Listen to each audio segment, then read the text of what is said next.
ଯେତେବେଳେ ମଣିଷଟିଏ ଜନ୍ମ ହୋଇଥାଏ ସେ ତାର ରାଶି ଓ ନକ୍ଷତ୍ର ଅନୁସାରେ ଜନ୍ମ ହୋଇଥାଏ। ସେହି ଅନୁସାରେ ତାର ଭବିଷ୍ୟତ ମଧ୍ୟ ଜଣାପଡ଼ିଥାଏ।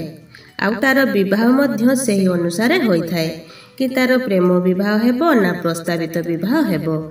ବିବାହ ପୂର୍ବରୁ ସମସ୍ତେ ଗୋଟିଏ ପ୍ରଶ୍ନ ଜାଣିବାକୁ ଇଚ୍ଛା କରନ୍ତି କି ତାଙ୍କର ପ୍ରେମ ବିବାହ ହେବ କି ପ୍ରସ୍ତାବିତ ବିବାହ ହେବ।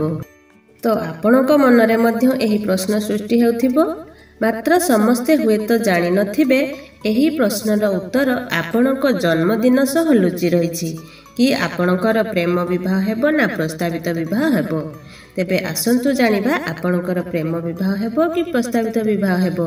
ତେବେ ଭିଡ଼ିଓଟିକୁ ଦେଖିବା ପୂର୍ବରୁ ଭିଡ଼ିଓ ଗୋଟେ ଲାଇକ୍ କରନ୍ତୁ।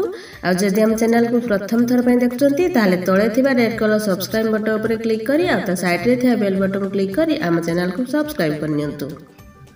ଯେଉଁମାନଙ୍କର ଜନ୍ମ ଯେକୌଣସି ମାସର 1 ତାରିଖ, 10 ତାରିଖ, 19 ତାରିଖ, 28 ତାରିଖରେ, ତ ଯେକୌଣସି ମାସରେ ଏହି ତାରିଖରେ ଜନ୍ମ ହୋଇଥାଏ ତାଙ୍କ ମୂଲ୍ୟାଙ୍କ 1 ହୋଇଥାଏ।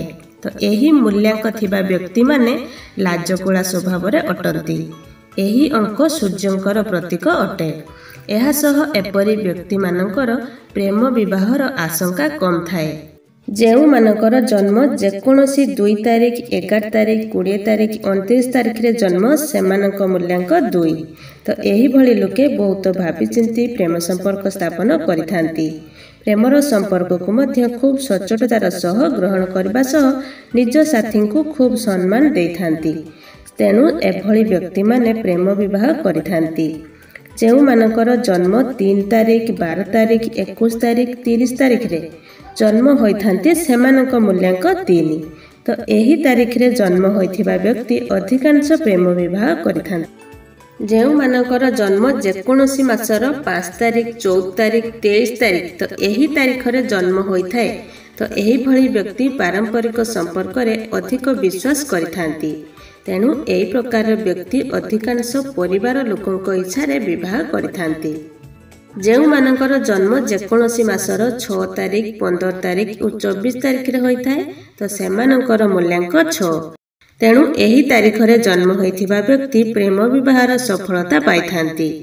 ଆଉ ଯେଉଁମାନଙ୍କର ଜନ୍ମ ଯେକୌଣସି ମାସର 7 ତାରିଖ, 17 ତାରିଖ, 25 ତାରିଖରେ ହୋଇଥାଏ ତ ସେମାନଙ୍କ ମୂଲ୍ୟାଙ୍କ 7। ସେମାନଙ୍କର ଅଧିକାଂଶ ପ୍ରସ୍ତାବିତ ବିବାହ ହୋଇଥାଏ। ଆଉ ଯେଉଁମାନଙ୍କର ଜନ୍ମ ଯେକୌଣସି ମାସର 8 ତାରିଖ, 17 ତାରିଖ ଓ 26 ତାରିଖରେ ହୋଇଥାଏ ତ ସେମାନଙ୍କ ମୂଲ୍ୟାଙ୍କ 8।